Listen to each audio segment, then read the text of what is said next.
All right. As far as introductions here, my name is Scott Pano. I'm one of the founder of Etailytics.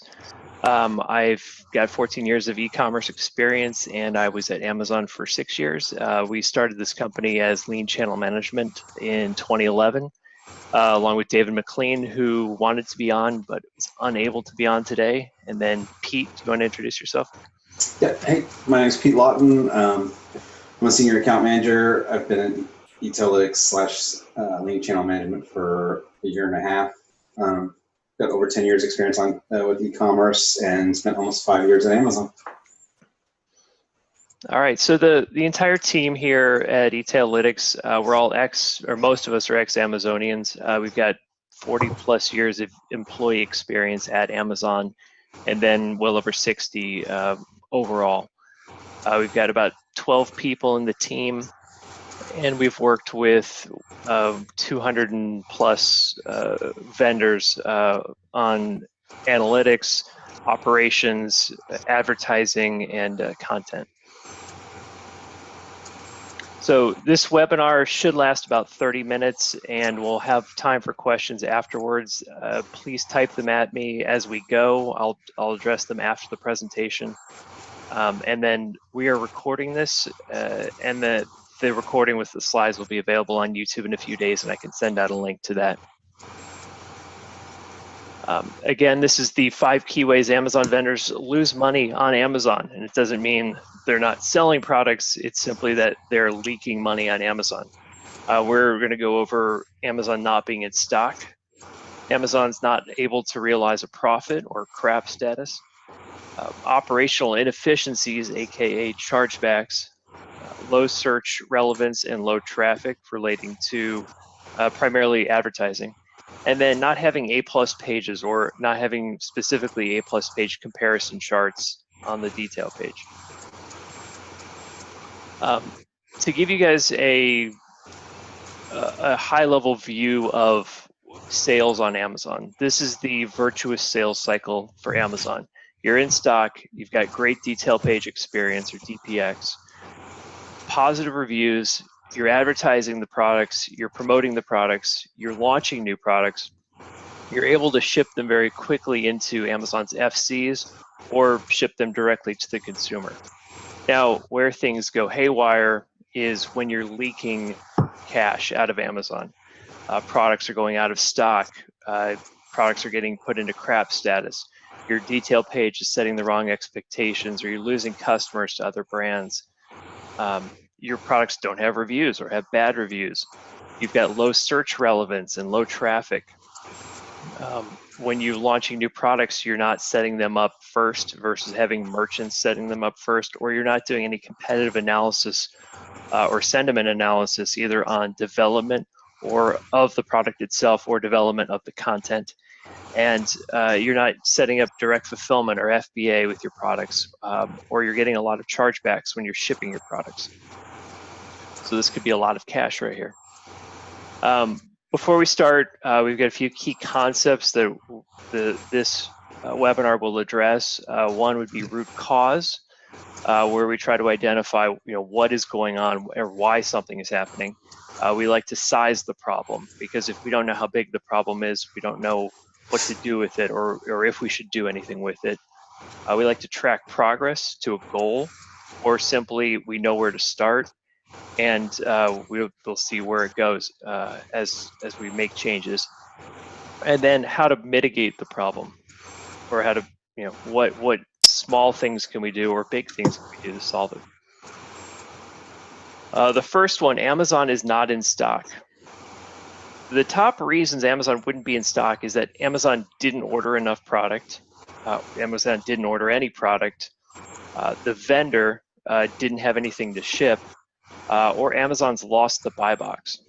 And I know it's sort of conflating the two things, but it's Amazon's not having an offer on the product is the fundamental issue here. Now, the effect of this is that your product search ranking is going to go down. And as that search ranking goes down, demand for the product is going to go down.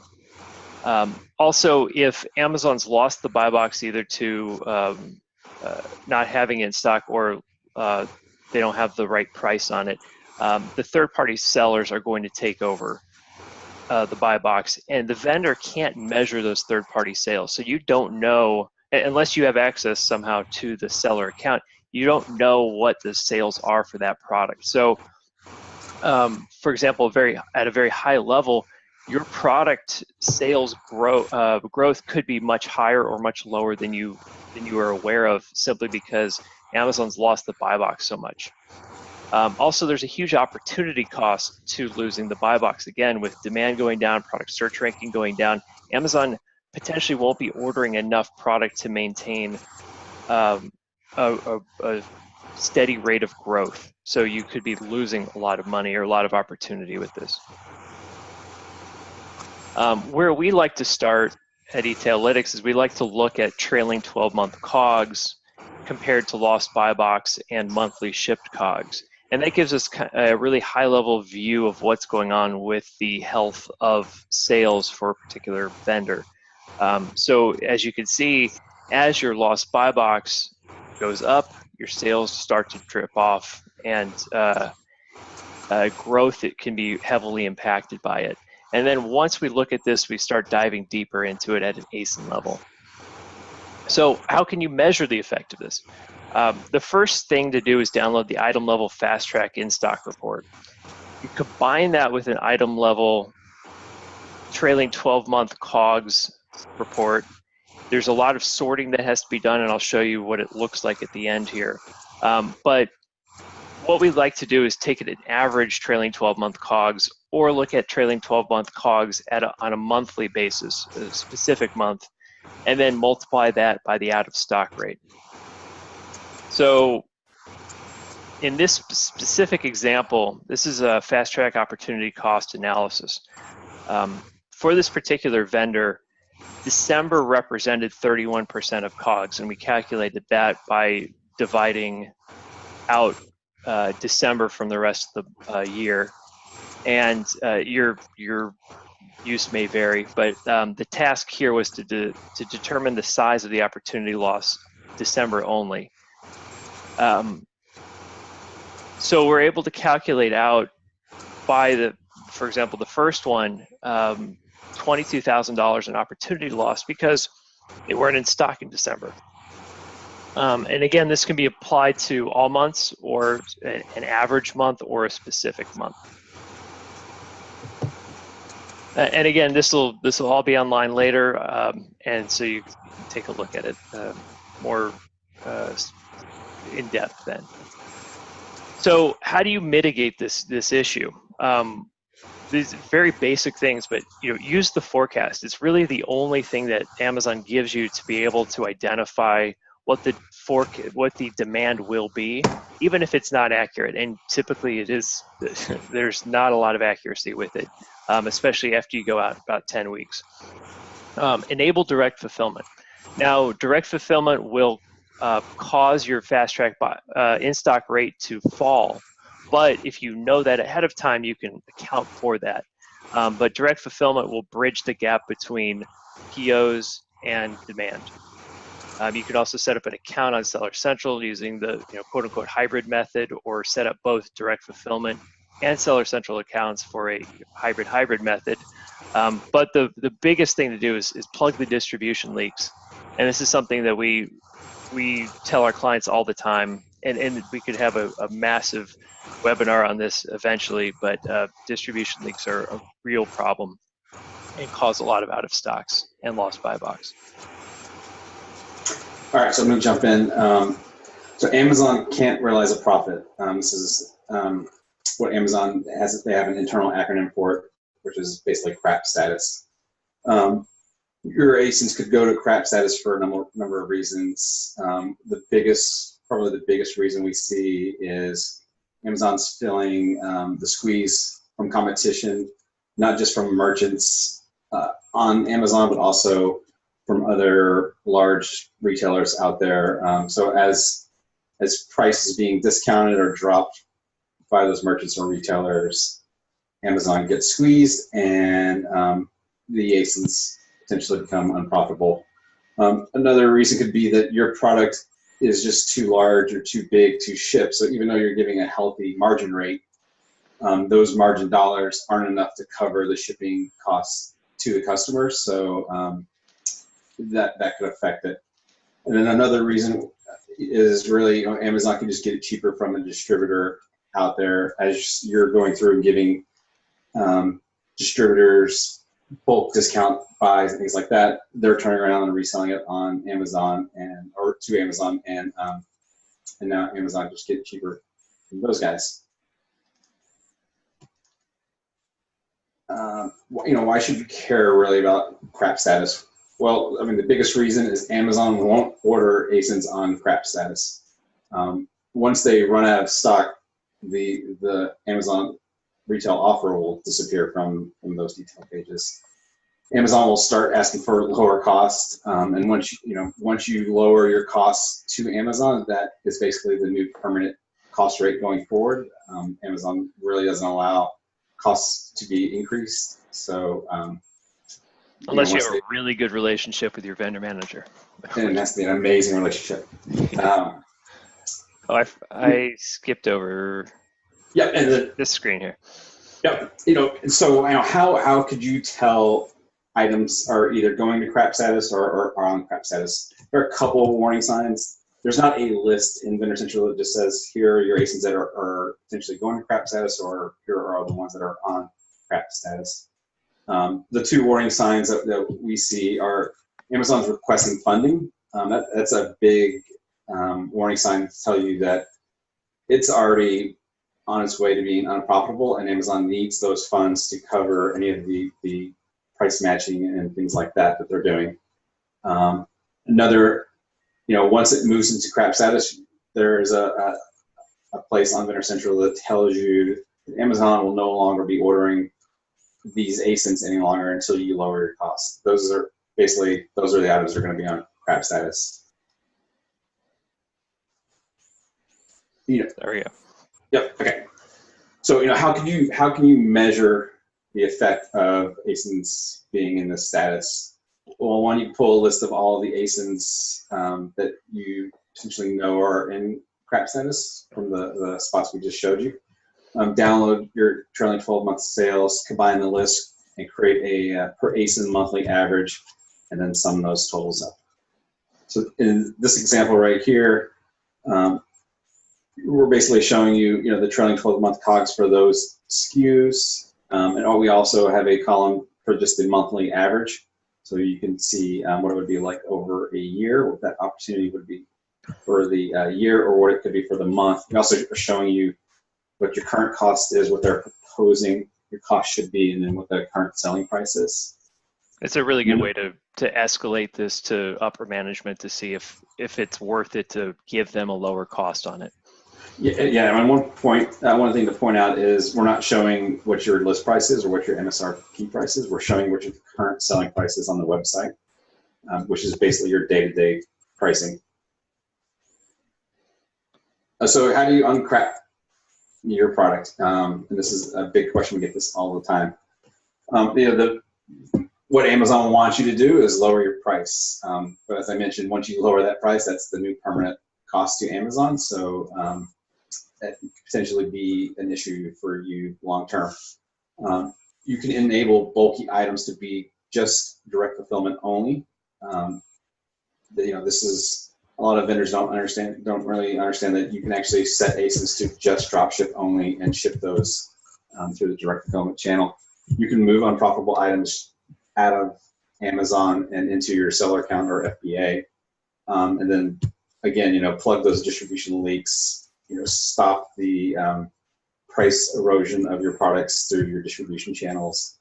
And there are a host of other ways that you could do that, and we could have another webinar just on that piece that Scott just mentioned. All right, so next topic is operational inefficiency, aka chargebacks.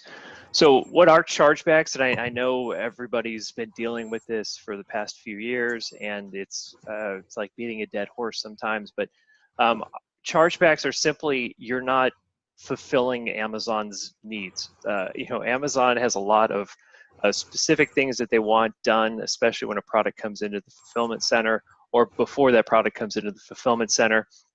And chargebacks are a result of those processes not being fulfilled. So they could be late or missing shipments, item shortages, carton size errors, too many back orders. One of the bigger ones is missing ASNs. Also, all of these, there are a lot of chargebacks that could, or a lot of operational issues that could result in chargebacks.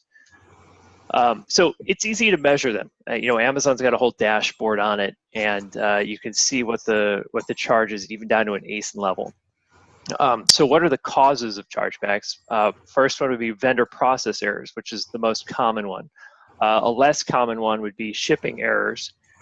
Shipping errors would include the shipper of record wasn't able to drop off the product fast enough for Amazon, or they're currently circling a fulfillment center, or they've lost a box, or there are Amazon caused errors or receive errors, and according to Amazon, they never happen. So don't worry about those, right, Pete? Yeah, it never happens. So how can they be mitigated? We always recommend reading the shipping instructions every quarter, if not every month, because changes could happen to it. Or you may have new staff on hand that deals with shipping product to Amazon that it needs to be refreshed on what the processes are. And Amazon, when they do make updates, they announce that on the homepage of Vendor Central.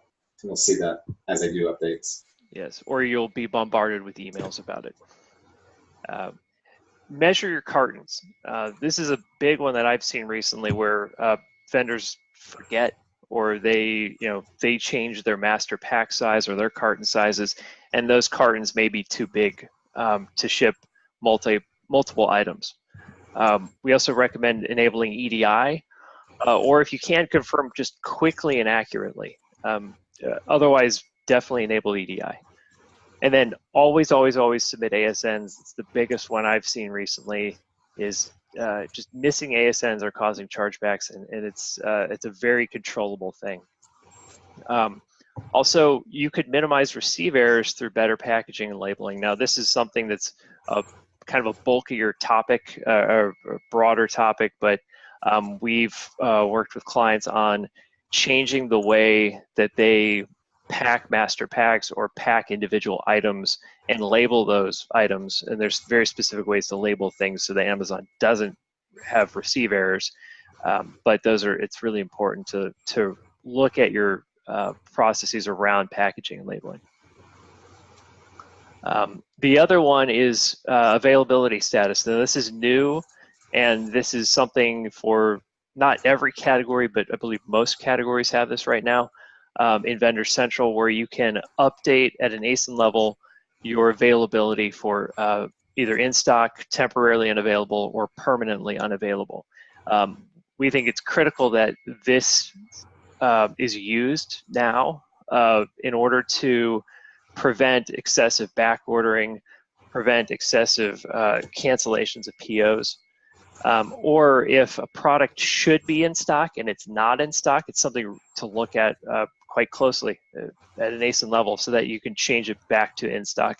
And Pete and I were talking about this the other day, is that some products that were on the old crap status, like before the Amazon did the notification on the Vendor Central homepage, there were items that were in crap status that are technically out of it, but the availability code has been changed, and unless you go in and physically change that availability code, Amazon won't be ordering it. So that's something you should look at immediately. So low search relevance. So all of your ASINs are assigned a search relevance score. That score is based off of detail page views, just shipped COGS, the number of views you have on that ASIN, and your review score, and then a host of other things that Amazon won't let really anyone know about. All of that goes into your search relevance score. Oops. So why would you have a low search relevance score or low traffic? One, you're not utilizing AMS to drive traffic to those pages. If you are using AMS, your ads could be hitting their daily budget through through midday or even into the afternoon and not going through the full 24 hours. Your ads are restarting every month, and just like your ASIN has a search relevant score, your ads has a relevant, basically a relevant score, and your ads are restarting every month. You're basically restarting that process, and then your top converting keywords aren't on your detail pages. So as people go through and try to search for your product, the search engine is not triggering it. So how would you measure it? The first way to measure it is search rank.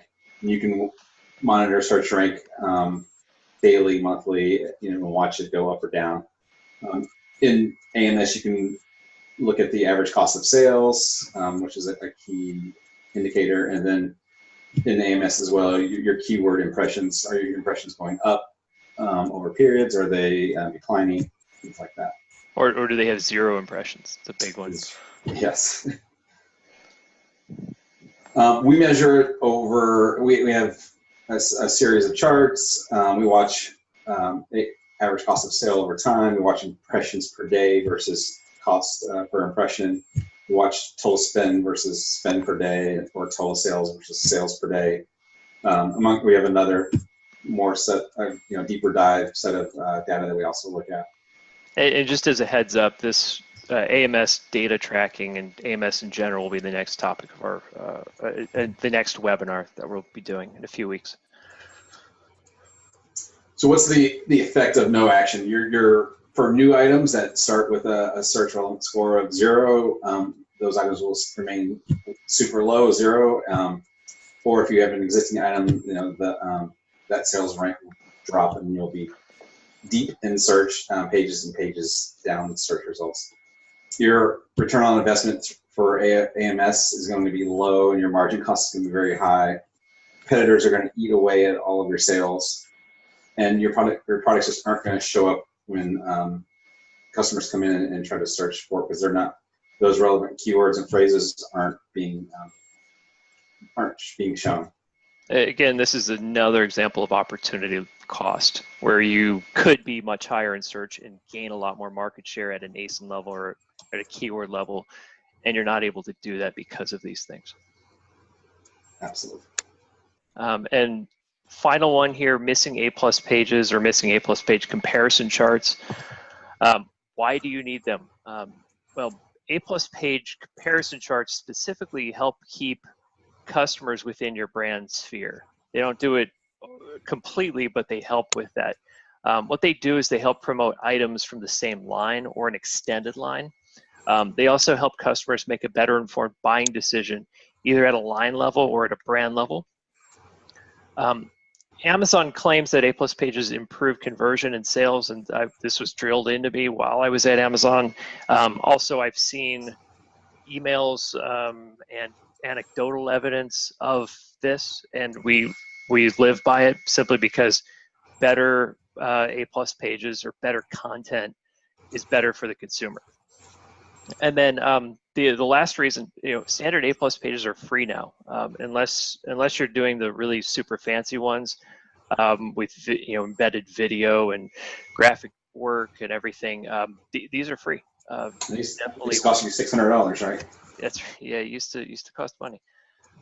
Here's an example of a same line comparison chart. The item in question is the Sawyer Mini here, and then all of the other items are also water filtration for hiking or camping, and it shows the differences between the products and the use for each type of product, but it keeps the customer within the same line. So if they say, well, I don't need the Mini, I want this other one because it's bigger or better for some reason, I'll go to that one. Here's an example of an extended line comparison chart where it's not a water filter, but it's a product that is within the same brand that could be used with the water filter. Now this combats the detail page widgets that Amazon displays, which show competitive products or competitive brands on the detail page. So how do you measure the effectiveness of this? Really, the only way to do it is to measure sales rank or page rank over time. Amazon doesn't give you specific traffic numbers on the for detail pages. And you can see sales rank and page rank change over time using ARA Premium, which they give you a glance view change in percent. You could also use our etailytics platform. Camel has got a great one too. Celix has a really good one too. And that's it for our webinar. If you have questions, please type them into the Zoom chat box or email them directly to me, scott@etailytics.com. You can also schedule a call to discuss anything else. I will start looking in the chat box if there's any questions. Otherwise, we'll be done here. I want to invite everybody to a free trial of our analytics platform, which has automatic vendor central data pulls. Where for the first 30 days, we're giving away analyst time. So someone will walk you through your data, explain what's going on, tell you what the opportunities are. This is also great for agencies.